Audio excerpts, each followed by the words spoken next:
Autour du patron, les commis qui vérifiaient les envois écoutaient en riant. « C'est la fabrication qui ne rit pas, dit alors Bourtemont.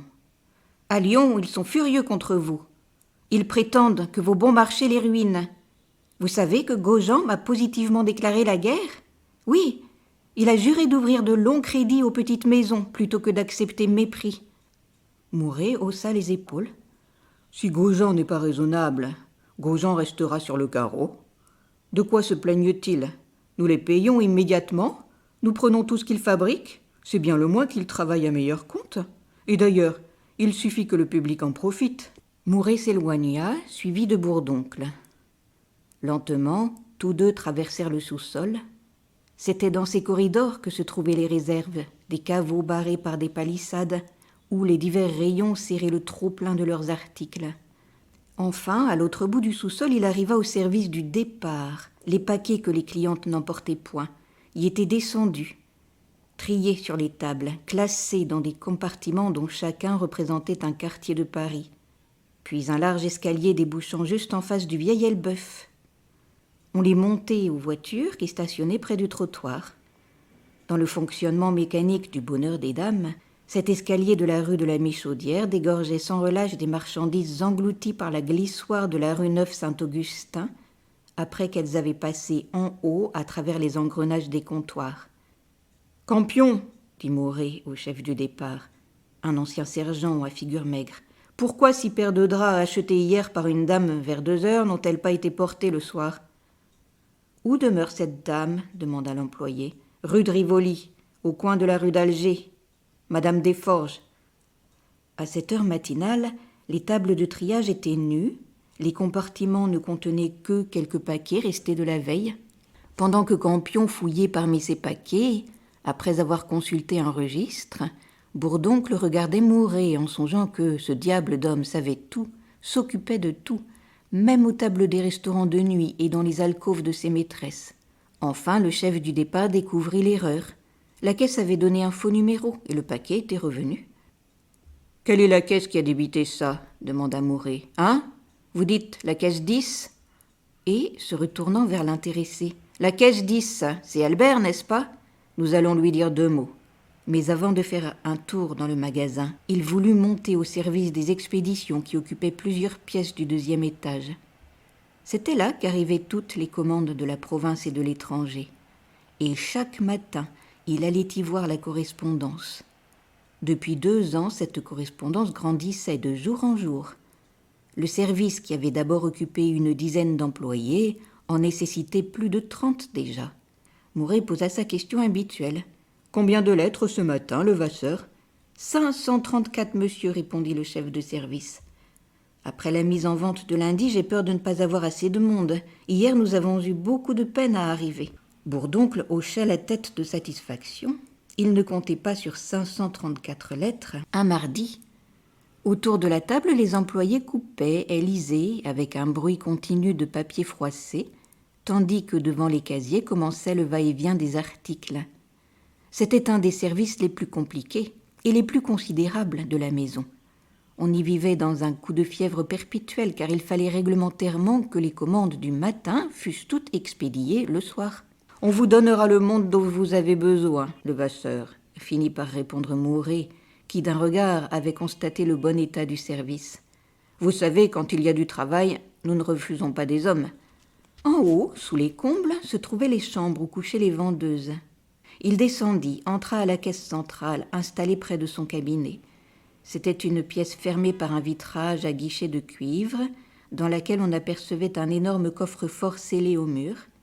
2 caissiers y centralisaient les recettes que chaque soir montait Monsieur Lhomme, le premier caissier de la vente, et faisait ensuite face aux dépenses, payait les fabricants, le personnel, tout le petit monde qui vivait de la maison. La caisse communiquait avec une autre pièce, meublée de carton vert, où 10 employés vérifiaient les factures.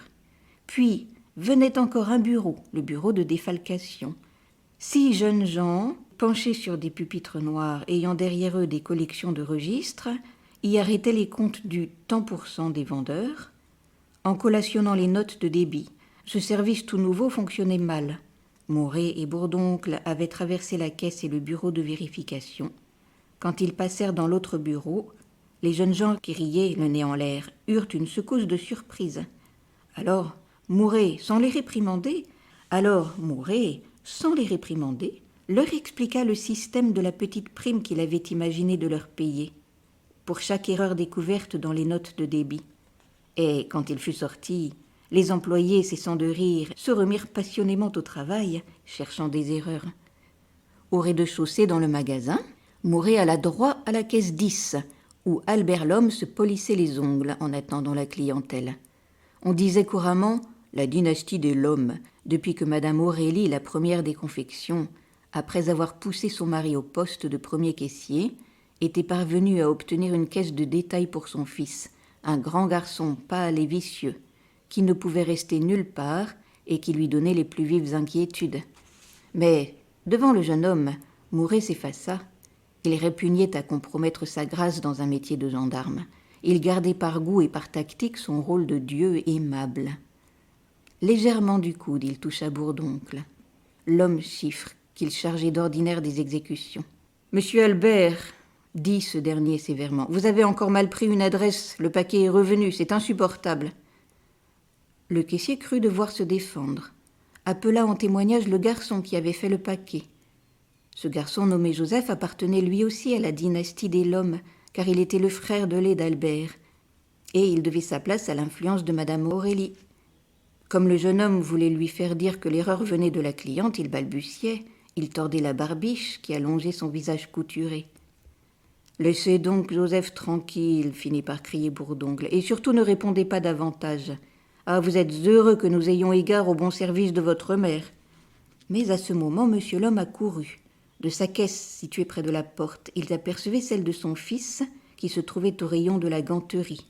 Déjà tout blanc, alourdi de sa vie sédentaire, il avait une figure molle, effacée, comme usée au reflet de l'argent qu'il comptait sans relâche.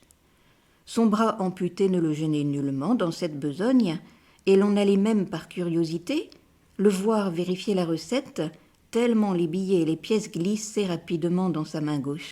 Fils d'un percepteur de Chablis, il était tombé à Paris comme employé aux écritures chez un négociant du Port-au-Vin. Puis, demeurant rue Cuvier, il avait épousé la fille de son concierge, petit tailleur alsacien, et depuis ce jour il était resté soumis devant sa femme, dont les facultés commerciales le frappaient de respect. Elle se faisait plus de 12 000 francs aux confections, tandis que lui touchait seulement 5 000 francs d'appointement fixe. « Quoi donc » murmura-t-il. « Albert est en faute ?» Alors, selon son habitude, Mouret rentra en scène pour jouer le rôle de bon prince. Quand Bourdoncle s'était fait craindre, lui, soigner sa popularité. « Une bêtise, mon cher Lhomme. Votre Albert est un étourdi qui devrait bien prendre exemple sur vous. » Et puis, changeant de conversation, se montrant plus aimable encore. « Et ce concert l'autre jour, étiez-vous bien placé ?» Une rougeur monta aux joues blanches du vieux caissier. Il n'avait que ce vice, la musique, un vice secret qu'il satisfaisait solitairement, courant les théâtres, les concerts. Malgré son bras amputé, il jouait du corps, grâce à un système ingénieux de pinces. Et comme Madame Lhomme détestait le bruit, il enveloppait son instrument de drap le soir, ravi quand même jusqu'à l'extase par les sons étrangement sourds qu'il en tirait. « Très bien placé, répondit-il, les yeux brillants. Vous êtes vraiment trop bon, monsieur. » Mouret, qui goûtait une jouissance personnelle à satisfaire les passions, donnait parfois à l'homme des billets que des dames patronnesses lui avaient mis sur la gorge. « Ah, Mozart, mais quelle musique !» Sans attendre une réponse, il s'éloigna. Il rejoignit Bourdoncle, en train déjà de faire le tour des rayons. Dans le hall central, une cour intérieure qu'on avait vitrée, se trouvait la soie. Tous deux suivirent d'abord la galerie de la rue Neuf-Saint-Augustin, que le blanc occupait d'un bout à l'autre. Rien d'anormal ne les frappa. Ils passèrent lentement au milieu des commis respectueux, puis ils tournèrent dans la rouennerie et la bonnetterie, où le même ordre régnait. Mais au Lénage, le long de la galerie qui revenait perpendiculairement à la rue de la Michaudière, Bourdoncle reprit son rôle de grand exécuteur en apercevant un jeune homme assis sur un comptoir, l'air brisé par une nuit blanche. Et ce jeune homme, nommé Liénard, fils d'un riche marchand de nouveautés d'Angers, courba le front sous la réprimande, ayant la seule peur dans la vie de paresse, d'insouciance et de plaisir d'être rappelé en province par son père. Dès lors, les observations tombèrent dru comme grêle. La galerie de la rue de la Michaudière reçut l'orage. À la draperie, un vendeur au père de ceux qui débutaient et qui couchaient dans leurs rayons était rentré après 11 heures. À la mercerie, le second venait de se laisser prendre au fond du sous-sol achevant une cigarette. Et ce fut surtout à la ganterie que la trompette éclata. Sur la tête d'un des rares Parisiens de la maison, le joli Mignot, ainsi qu'on l'appelait. Son crime était d'avoir fait un scandale au réfectoire en se plaignant de la nourriture. Il voulut expliquer qu'il avait toujours des fonds de sauce, des portions rognées. « Comment ? La nourriture n'est pas bonne ?» demandant d'un air naïf Mouret, ouvrant enfin la bouche. Il ne donnait qu'1,50 € par jour, et par homme au chef, un terrible Auvergnat, lequel trouvait encore moyen d'emplir ses poches. Et la nourriture était réellement exécrable. Mais Bourdoncle haussa les épaules. Un chef qui avait 400 déjeuners et 400 dîners à servir ne pouvait guère s'attarder au raffinement. « N'importe, reprit le patron bonhomme, je veux que tous nos employés aient une nourriture saine et abondante. Je parlerai au chef. » Et la réclamation de Mignot fut enterrée. Alors, revenus à leur point de départ, debout près de la porte, au milieu des parapluies et des cravates, Mouret et Bourdoncle reçurent le rapport d'un des 4 inspecteurs chargés de la surveillance du magasin. Le père Jouve, un ancien capitaine décoré à Constantine, encore bel homme avec son grand nez sensuel et sa calvitie majestueuse, leur signala un vendeur qui, sur une simple remontrance de sa part, l'avait traité de vieux ramolli, et le vendeur fut immédiatement congédié. Cependant, le magasin restait vide de clientes. Seules les ménagères du quartier traversaient les galeries désertes. À la porte, l'inspecteur qui pointait l'arrivée des employés venait de refermer son registre et inscrivait à part les retardataires. C'était le moment où les vendeurs s'installaient dans les rayons. Les garçons avaient balayé et épousseté dès 5 heures. Chacun casait son chapeau et son pardessus en étouffant un bâillement, la mine blanche encore de sommeil. Les uns échangeaient des mots, regardaient en l'air, semblaient se dérouiller pour une nouvelle journée de travail. D'autres, sans se presser, retiraient les serges vertes dont ils avaient la veille au soir recouvert les marchandises, après les avoir repliées. Et les piles d'étoffes apparaissaient, rangées symétriquement. Tout le magasin était propre et en ordre, d'un éclat tranquille dans la gaieté matinale, en attendant que la bousculade de la vente l'ait une fois de plus obstruée, comme rétrécie d'une débâcle de toile, de drap, de soie, de dentelle. Sous la lumière vive du hall central, au comptoir des soieries, 2 jeunes gens causaient à voix basse. L'un, petit et charmant, les reins solides, la peau rose, cherchait à marier des couleurs de soie pour un étalage intérieur. Il se nommait Hutin, était fils d'un cafetier d'Yvetot. Il avait su, en 18 mois, devenir un des premiers vendeurs. Par une souplesse de nature, une continuelle caresse de flatterie qui cachait un appétit furieux, dévorant le monde, même sans faim, pour le plaisir. « Écoutez, Flavier, je l'aurais giflé à votre place, parole d'honneur, disait-il à l'autre, un grand garçon bilieux, sec et jaune qui était né à Besançon, d'une famille de tisserands, et qui, sans grâce, cachait sous un air froid une volonté inquiétante. « Ça m'avance guère de gifler les gens, murmura-t-il avec flemme. Il vaut mieux attendre. » Tous deux parlaient de Robineau qui surveillait les commis, tandis que le chef du comptoir était au sous-sol. Hutin minait sourdement le second dont il voulait la place.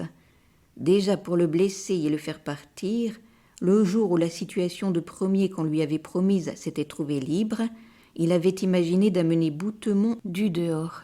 Cependant Robineau tenait bon, et c'était maintenant une bataille de chaque heure.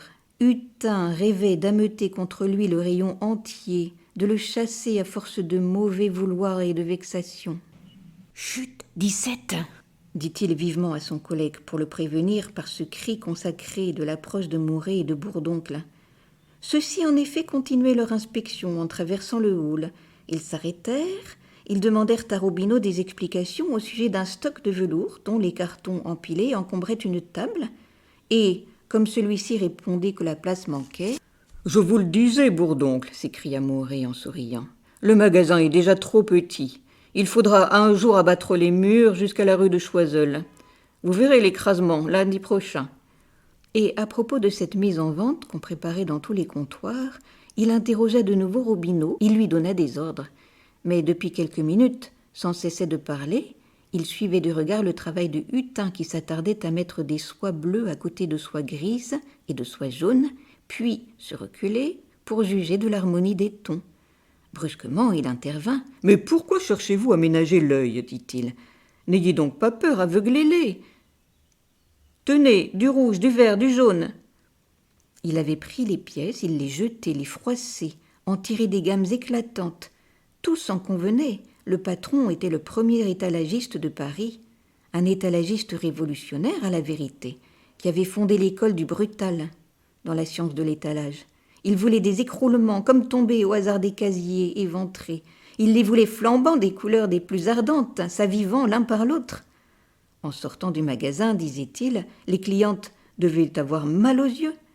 Hutin, qui au contraire était de l'école classique, de la symétrie et de la mélodie cherchée dans les nuances, le regardait allumer cet incendie d'étoffe au milieu d'une table, sans se permettre la moindre critique, mais les lèvres pincées par une moue d'artiste dont une telle débauche blessait les convictions. « Voilà, dit Mouret quand il eut fini, et laissez-le, vous me direz s'il accroche les femmes. » Justement, comme il rejoignait Bourdoncle et Robineau, une femme arrivait, qui resta quelques secondes plantée et suffoquée devant l'étalage. C'était Denise. Après avoir hésité près d'une heure dans la rue, en proie à une terrible crise de timidité, elle venait de se décider enfin. Seulement, elle perdait la tête, au point de ne pas comprendre les explications les plus claires, et les commis auxquels elle demandait en balbutiant Madame Aurélie avaient beau lui indiquer l'escalier de l'entresol, elle remerciait, et puis elle tournait à gauche si on lui avait dit de tourner à droite, de sorte que depuis 10 minutes, elle battait le rez-de-chaussée, allant de rayon en rayon, au milieu de la curiosité méchante et de l'indifférence maussade des vendeurs. C'était à la fois en elle une envie de se sauver et un besoin d'admiration qui la retenait. Elle se sentait perdue, toute petite, dans le monstre, et la pensée de la boutique du vieil Elbeuf, noire et étroite, agrandissait encore pour elle le vaste magasin, le lui montrait doré de lumière, pareil à une ville avec ses monuments, ses places, ses rues, où il lui semblait impossible qu'elle trouvât jamais sa route. Cependant, elle n'avait point osé jusque-là se risquer dans le hall des soieries, dont le haut plafond vitré, les comptoirs luxueux, l'air d'église, lui faisaient peur. Et puis, quand elle y était enfin entrée pour échapper au commis du blanc qui riait, elle avait comme buté tout d'un coup contre l'étalage de Mouret, et malgré son effarement, la femme se réveillant en elle, les joues subitement rouges, elle s'oubliait à regarder flamber l'incendie des soies. « Tiens, dit crûment Hutin à l'oreille de Flavier, la grue de la place Gaillon. » Mouret, tout en affectant d'écouter Bourdoncle et Robineau, était flatté au fond du saisissement de cette fille pauvre, de même qu'une marquise est remuée par le désir brutal d'un charretier qui passe. Mais Denise avait levé les yeux, et elle se troubla davantage quand elle reconnut le jeune homme qu'elle prenait pour un chef de rayon. Elle s'imagina qu'il la regardait avec sévérité. Alors, ne sachant plus comment s'éloigner, égarée tout à fait, elle s'adressa une fois encore au premier commis venu, à Favier, qui se trouvait près d'elle. « Madame Aurélie, s'il vous plaît. » Favier, désagréable, se contenta de répondre de sa voix sèche. Elle entre seule. Et Denise, ayant hâte de n'être plus sous les regards de tous ces hommes, disait « Merci » et tournait de nouveau le dos à l'escalier, lorsque Hutin céda naturellement à son instinct de galanterie. Il l'avait traitée de grue, et ce fut de son air aimable de beau vendeur qu'il l'arrêta. « Non, par ici, mademoiselle, si vous voulez bien vous donner la peine. » Même, il fit quelques pas devant elle, la conduisit au pied de l'escalier qui se trouvait à la gauche du hall. Là, il inclina la tête, il lui sourit du sourire qu'il avait pour toutes les femmes. « En haut, tournez à gauche, les confections sont en face. » Cette politesse caressante remuait profondément Denise. C'était comme un secours fraternel qui lui arrivait. Elle avait levé les yeux, elle contemplait Hutin, et tout en lui la touchait, le joli visage, le regard dont le sourire dissipait sa crainte, la voix qui lui semblait d'une douceur consolante. Son cœur se gonfla de gratitude, Elle donna son amitié dans les quelques paroles décousues que l'émotion lui permit de balbutier. « Vous êtes trop bon. Ne vous dérangez pas. 1000 fois merci, monsieur. » Déjà, Hutin rejoignait Favier, auquel il disait tout bas, de sa voix crue, « Hein, quel désossé !» En haut, la jeune fille tomba droit dans le rayon des confections, une vaste pièce, entourée de hautes armoires en chêne sculpté, et dont les glaces sans teint donnaient sur la rue de la Michaudière. 5 ou 6 femmes vêtues de robes de soie très coquettes s'y agitaient en causant. Une, grande et mince, la tête trop longue, ayant une allure de cheval échappé, s'était adossée à une armoire comme brisée déjà de fatigue. « Madame Aurélie ?» répéta Denise. La vendeuse la regarda sans répondre, d'un air de dédain pour sa mine pauvre, et puis, s'adressant à une de ses camarades, petite, d'une mauvaise chair blanche, avec une mine innocente et dégoûtée, elle demanda « Mademoiselle Vadon, savez-vous où est la première ?» Celle-là, qui était en train de ranger les rotondes par ordre de taille, ne prit même pas la peine de lever la tête. « Non, mademoiselle Prunaire, je n'en sais rien, » dit-elle au bout des lèvres. Un silence se fit. Denise restait immobile, et personne ne s'occupait plus d'elle. Pourtant, après avoir attendu un instant, elle s'enhardit jusqu'à poser une nouvelle question. « Croyez-vous que madame Aurélie reviendra bientôt ?» Alors la seconde du rayon, une femme maigre et laide, qu'elle n'avait pas vue, une veuve à la mâchoire saillante et aux cheveux durs, lui cria d'une armoire où elle vérifiait des étiquettes. « Attendez, si c'est à madame Aurélie en personne que vous voulez parler. » En questionnant une autre vendeuse, elle ajouta « Est-ce qu'elle n'est pas à la réception ?»« Non, madame Frédéric, je ne crois pas, » répondit celle-ci. « Elle n'a rien dit, il ne peut pas être bien loin. » Denise, ainsi renseignée, demeura debout. Il y avait bien quelques chaises pour les clientes, mais comme on ne lui disait pas de s'asseoir, elle n'osa pas en prendre une, malgré le trouble qui lui cassait les jambes. Évidemment, ces demoiselles avaient flairé la vendeuse qui venait se présenter, et elle la dévisageait, elle la déshabillait du coin de l'œil, sans bienveillance, avec la sourde hostilité des gens à table qui n'aiment pas se serrer pour faire place aux fins du dehors. Son embarras grandit. Elle traversa la pièce à petits pas et alla regarder dans la rue afin de se donner une contenance. Juste devant elle, le vieil Elbeuf, avec sa façade rouillée, ses vitrines mortes, lui parut si laid, si malheureux, vu ainsi du luxe et de la vie où elle se trouvait, qu'une sorte de remords acheva de lui serrer le cœur. « Dites, » chuchotait la grande Prunaire à la petite Vadon, « avez-vous vu ces bottines ?»« Et la robe » murmurait l'autre. Les yeux toujours vers la rue, Denise se sentait manger. Mais elle était sans colère. Elle ne les avait trouvées belles ni l'une ni l'autre. Pas plus la grande avec son chignon de cheveux roux tombant sur son cou de cheval que la petite avec son teint de lait tourné qui amollissait sa face plate et comme sans os. « Ah bien, reprit à voix basse Clara, en voilà une qui ne pèsera pas lourd ici. » Mais elles se turent. Une femme d'environ 45 ans entrait, c'était madame Aurélie, très forte, sanglée dans sa robe de soie noire, dont le corsage tendu sur la rondeur massive des épaules et de la gorge luisait comme une armure.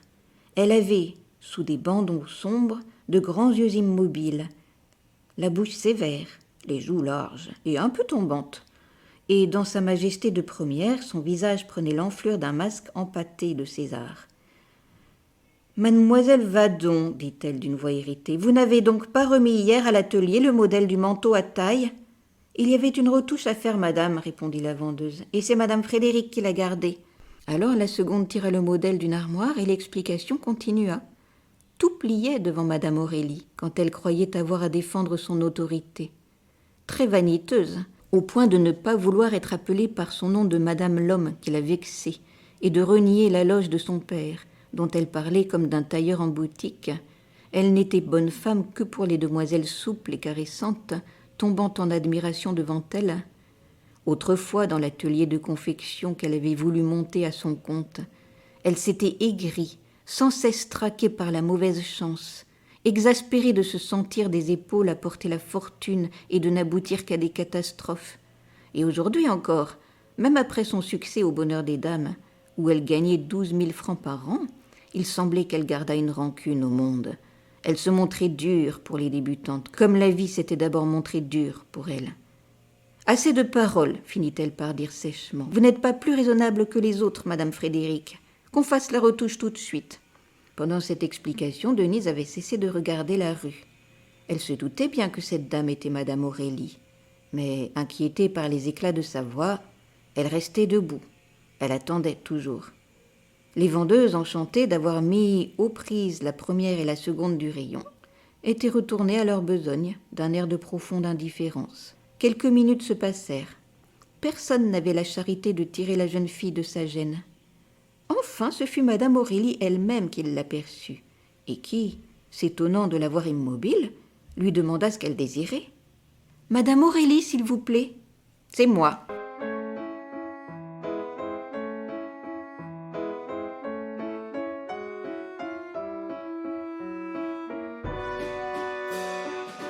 La suite au prochain numéro. Si cet audio vous a plu, vous pouvez trouver d'autres histoires et poésies sur ma chaîne Entendre lire.